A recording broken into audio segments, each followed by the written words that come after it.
Welcome back to this morning's Sky News debate, where we're discussing whether voting should be compulsory.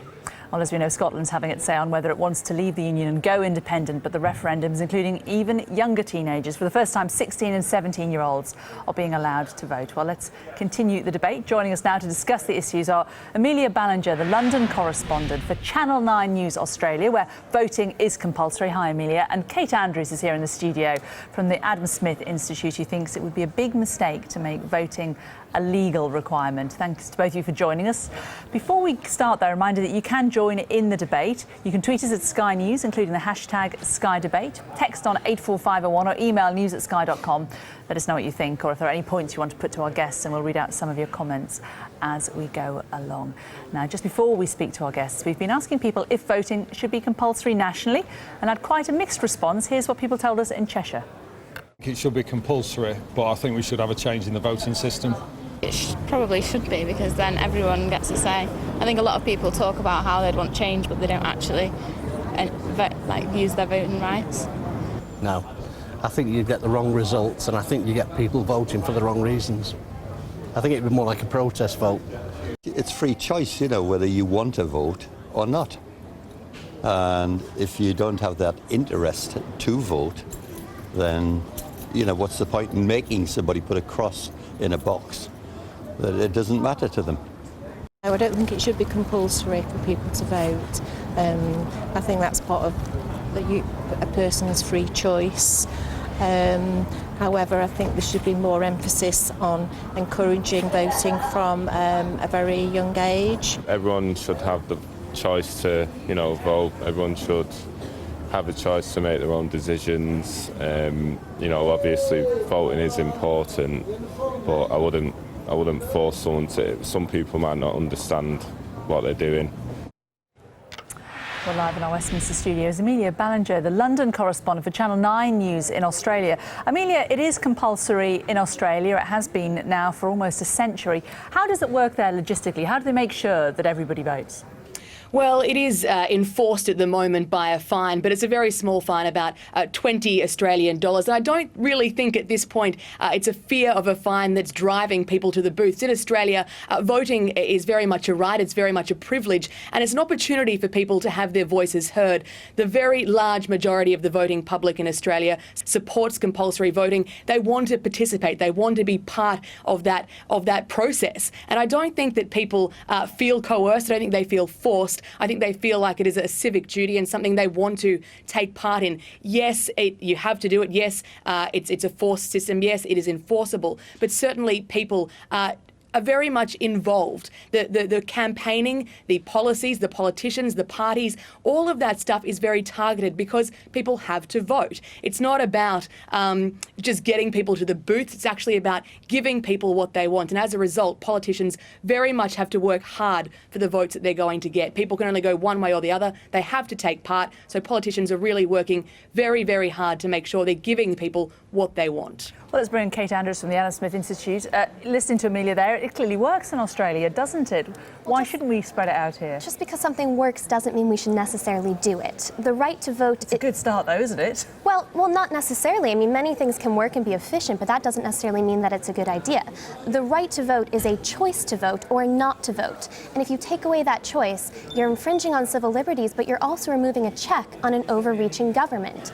A non-voter is like a health meter for political parties or for the political system as a whole. And a lot of people are disillusioned with our political system at the moment. They feel that all of the political parties, regardless of where they are on the spectrum, are paying more attention to big business or to special interest groups than they are to the promises that they made voters on election day. And it's the job of the politicians when that happens to go into the streets and to convince people to return to the polls. Under a compulsory voting system, they don't have to do that. But by not voting, by not engaging with that political process, they're not able to change it. They may be saying, well, I'm not voting because it's a protest vote, but unless you change the system, nothing will happen. It's not always about whether or not you want a more conservative candidate or if you want a more Labour candidate. Sometimes it's about the system as a whole. If you don't have enough difference between the political parties, if you want a more grassroots campaign, if you're upset about the foreign policy that both major parties seem to be agreeing to, you want to remove yourself from the system completely. It is the most thoughtful and safe a form of civil disobedience, which is an excellent check on an overreaching government. And if you get rid of that, you are making people complicit in the actions of a government system that they might not agree with. Amelia Ballinger, we're talking about the fantastic success in Australia and the large numbers of people who vote.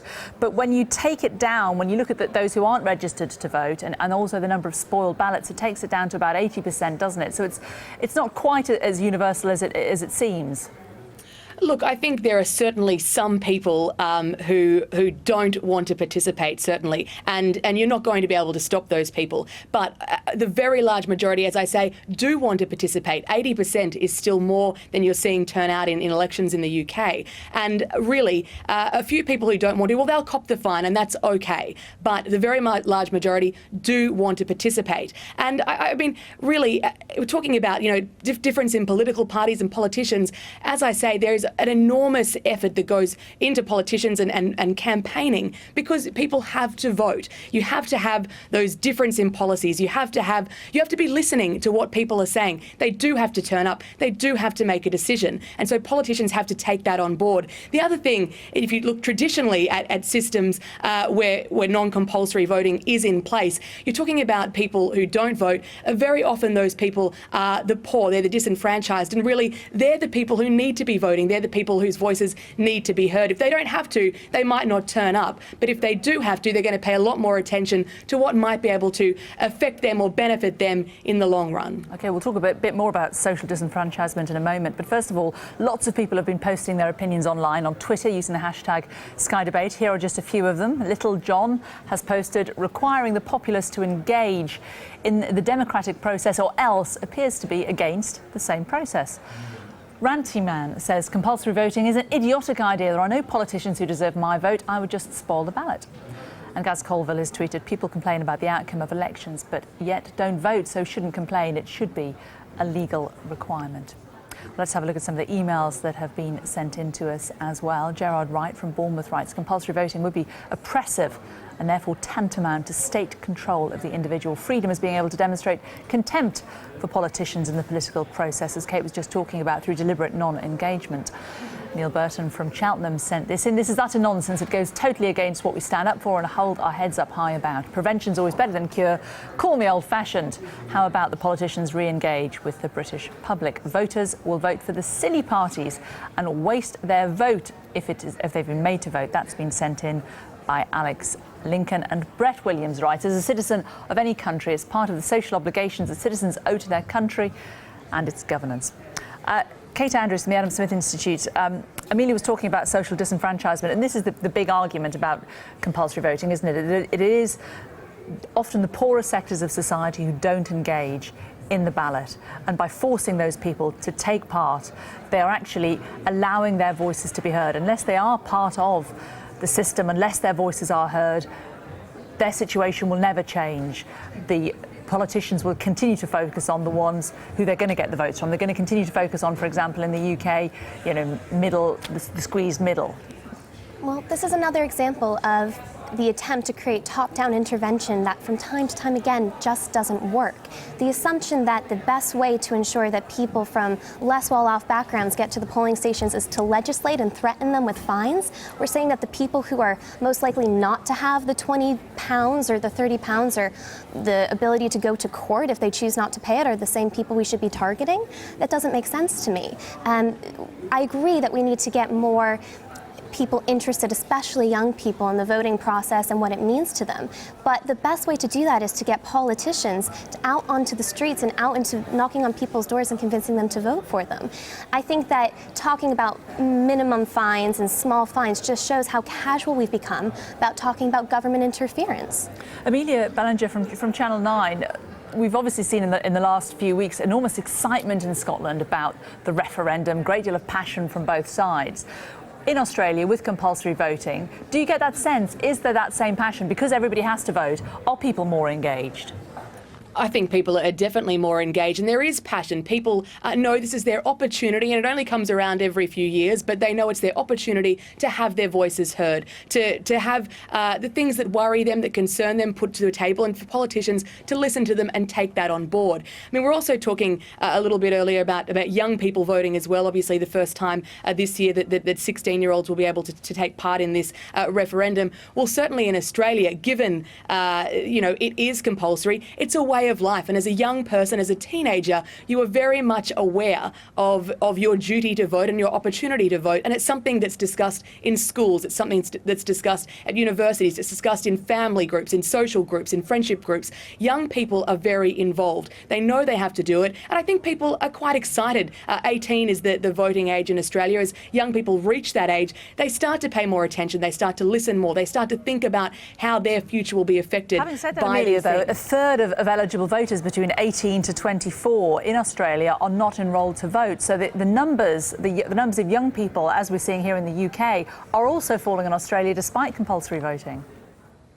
Look, I think that really young people certainly are still very much involved. The numbers might not be as great as other areas, but young people are engaged from a very young age in the sense that these things are discussed in schools. It's an educational thing. People know that is what they're meant to be doing. They know it's their right. And certainly as I was growing up, it was very much a big part of being an adult, reaching adulthood. Kate Andrews from the Adam Smith Institute here in the studio. If you don't think that it should be compulsory, you want more people to become engaged in politics, what is the key? We talked about citizenship lessons a little earlier. Sure. Well, is that a solution? I'm pleased to hear that Amelia is reporting that in Australia they have the cultural tendency to discuss these things in private venues or even in public venues, but in more cultural and society settings. That is what we should be doing. To get people, especially in the UK, out into the polls based on fear-mongering and potential court hearings is not going to induce passion, it's going to induce resentment. And especially if you have compulsory voting for first-time voters, it might turn them off to the process altogether. Isn't part of the problem, though, that at the moment that the groups of people who vote can very much be driven by single-issue politics?